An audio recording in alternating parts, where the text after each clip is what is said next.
The moment you can figure out what it is you're supposed to be doing, the sooner you are able to get about the business of doing that.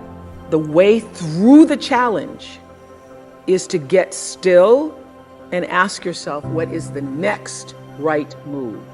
Not think about, oh, I got all of this stuff. What is the next right move? And then from that space, make the next right move and the next right move. And not to be overwhelmed by it, because you know your life is bigger than that one moment. You know you're not defined by what somebody says is a failure for you, because failure is just there to point you in a different direction.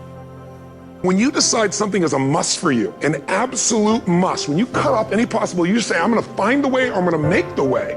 Human beings, when they resolve things, when they make a real resolution inside themselves, which is they raise the standard and they make it a must, they find the way. Think about it in your own life. Haven't you had some area of your life where you raise your standard and your life has never been the same? Maybe at one time in your life you smoked cigarettes, or you did something and you did it for years and you kept trying to change it and kept telling yourself I should. And then one day something happened. Something just clicked you over. Something took you over that kind of tipping point. And inside yourself you said, no more. And it was a very, very different experience, wasn't it? Something inside of you shifted, and what was a should became a must, and you've never gone back. You got to have passion and drive, and you got to have persistence and perseverance and people and projects. How do we discover our greatness? By upgrading our relationships and by having goals that's beyond our comfort zone. Why? Because it causes you to reinvent yourself. Brian Tracy calls it the danger zone. You want to do something you've never done. So being on his program was a big deal for me. See, anybody can, whether you will or not. See, that's the question. And here's a good question to ask. We are all buying somebody's plan. The question is, whose? Who's got you talked into doing what you're doing? Who's got you talked into your present plan? See, 10 years from now you will surely arrive. The question is, where? But see, anybody, if you want to, can go searching for a good plan, pick it, and start working it. And sure enough, as the time passes, as it surely will 5 years from now, 10 years from now, then you'll be winding up wearing what you want to wear, driving what you want to drive, living where you want to live, become what you want to become. But now's the time to fix the next 10 years. And who can? Anybody.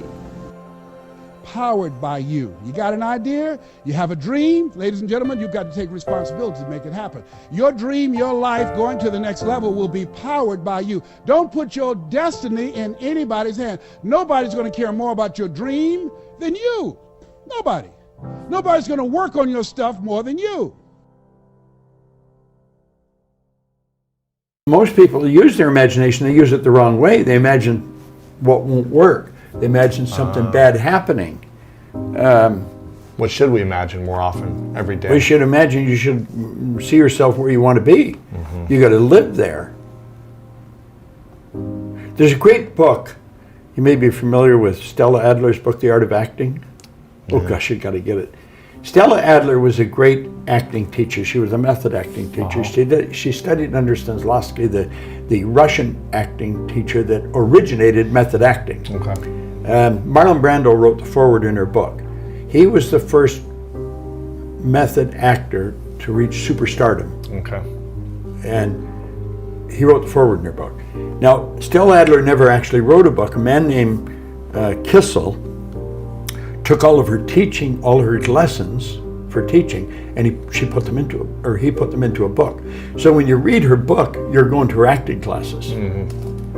And like Shakespeare said, we're all actors, you know, the world's the stage, and that's true. Well, when you reach a goal, you're gonna act like you're already there. It's already happened intellectually the second you think about it. It's already happened emotionally when you're emotionally involved with it. So it's only a period of time until it manifests in physical form. But because it's not in physical form, we act like we haven't got it yet. Well, so that's why most people stay stuck, because they're acting like they haven't got it yet. Or if I can't act like that, Lewis would see that I haven't got that result, he'll think I'm phony. I gotta quit worrying about what Lewis thinks and start concentrating on what Bob thinks. And so you see yourself, your imagination, you got to be that person. Goethe said that, great philosopher. He said, before you can do something, you first must be something. So you've got to be it intellectually, you've got to be it emotionally. It's like Solomon says, as a person thinks in their heart, the emotional mind.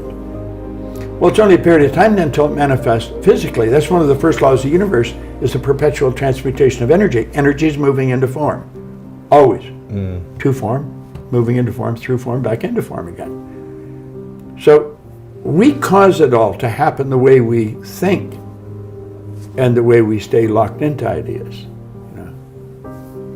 How should people be developing their imagination on a daily basis in a positive way? Well, I think they should take time to image what they want.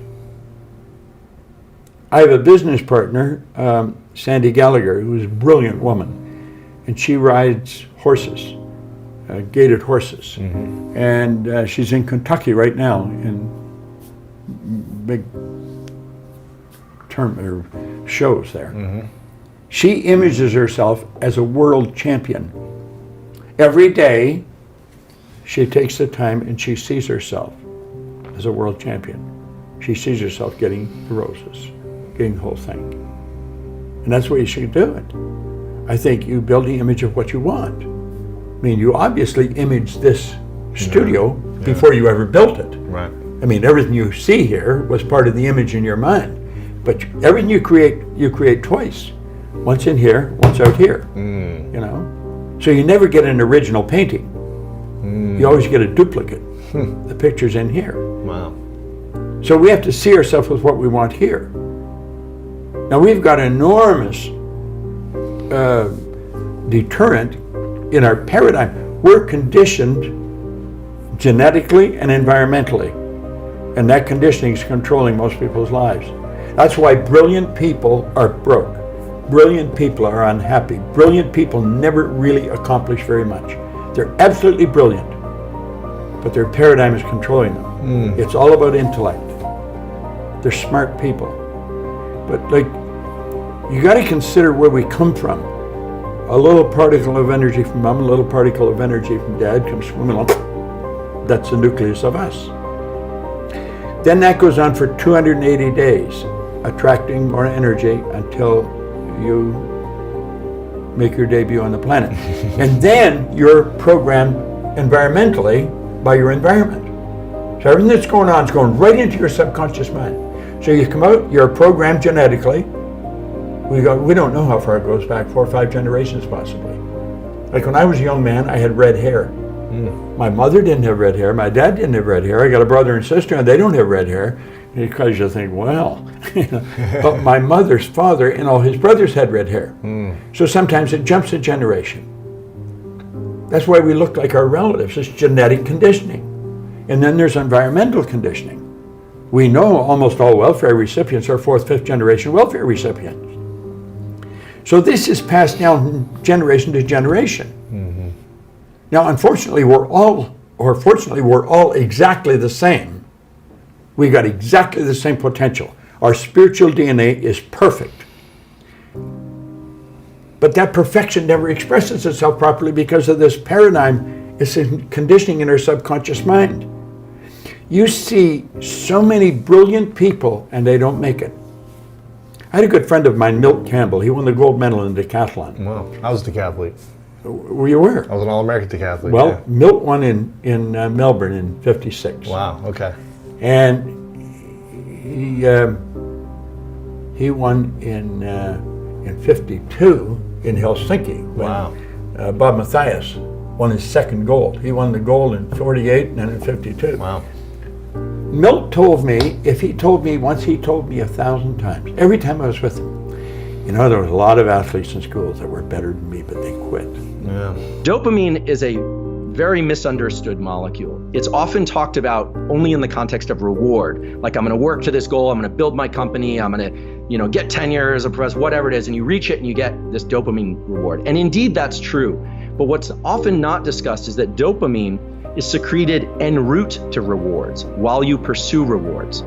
Now, the ability to tap into that system, to subjectively amplify that pathway of reward in pursuit of goals, is an absolute game changer when it comes to things like anything challenging that of long duration or uncertainty or getting through this COVID, pandemic situation.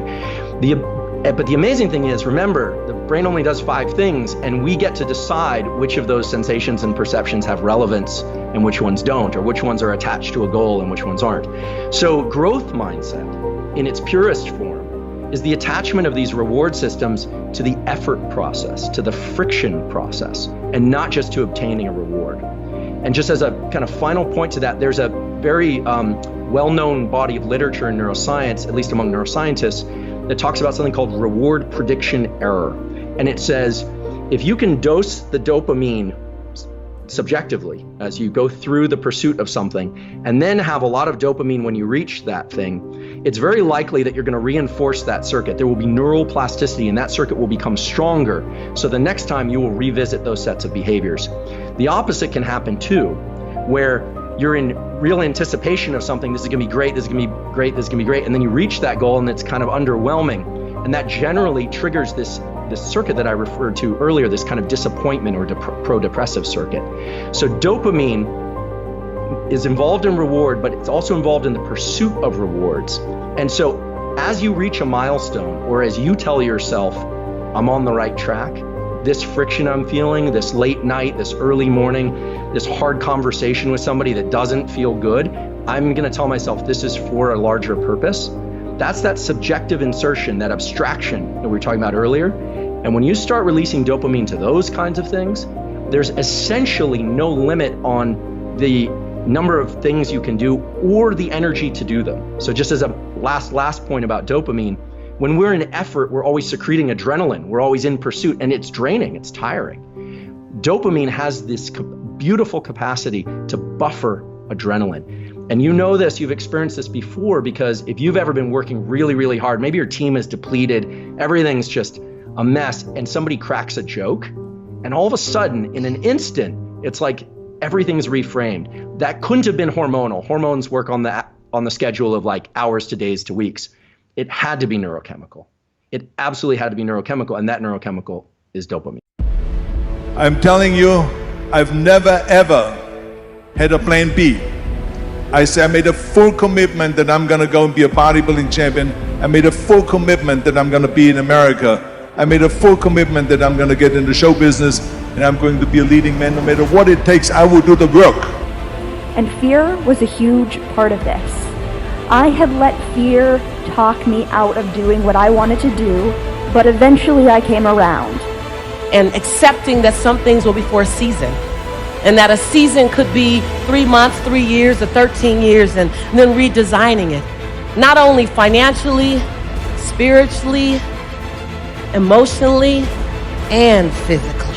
I often talk to people who are trying to make a difficult life decision, and they're weighing out the costs and the benefits of making the life decision, And one of the things I always talk to them about is, wait a second, that's an incomplete analysis.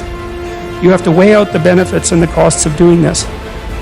And you have to weigh out the costs and benefits of not doing it. And if you don't know what it is that you showed up to do, if you don't know why you're here, I encourage you to find out what your purpose is here. What is the meaning of your life?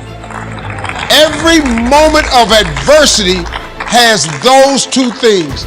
Pain always leaves a gift. Always. Do you ever hear of a 3 or 4-year-old afraid of the dark? All the time. Where'd they learn that fear? Who taught them that the dark outside is any different than the dark inside? Where'd they learn that? And then, if we choose to play together more and learn from each other more, then I can create another needlepoint movement. You write down what you've done every single day that scared you. You put the date, the action, put it on a Post-it, stick it in the jar, and a year or so from now, you open it up and see the things that had scared you, the things that may no longer faze you, and how you've grown personally and professionally. Okay, so what I'm able to do is if I want something, I go into the future in my brain, which is powerful, and I visualize exactly what I want. So I'm there, I'm in my future. Doubt is an enemy. I'm telling you, it'll destroy your life and destroy your chances and empty your bank account and empty your heart. there's no relationship between that and eroding your self-confidence. In other words, self-confidence is really self-trust. So the first thing is, the people I know that are really happy are very self-aware. In fact, the best entrepreneurs I know are very self-aware. They're aware of their shortcomings, right? They want to improve them. They want to get to the next version of themselves all the time. In a 24-hour day, making this much, and I could spend the same amount of time with the same amount of energy if I architect it right at this much. And with this much, I can help so many more people that I love. So that's how I look at all perspectives. Now it's time to literally biohack the impact that fear has had on you. That fear no longer becomes your fortress, fear becomes your fuel.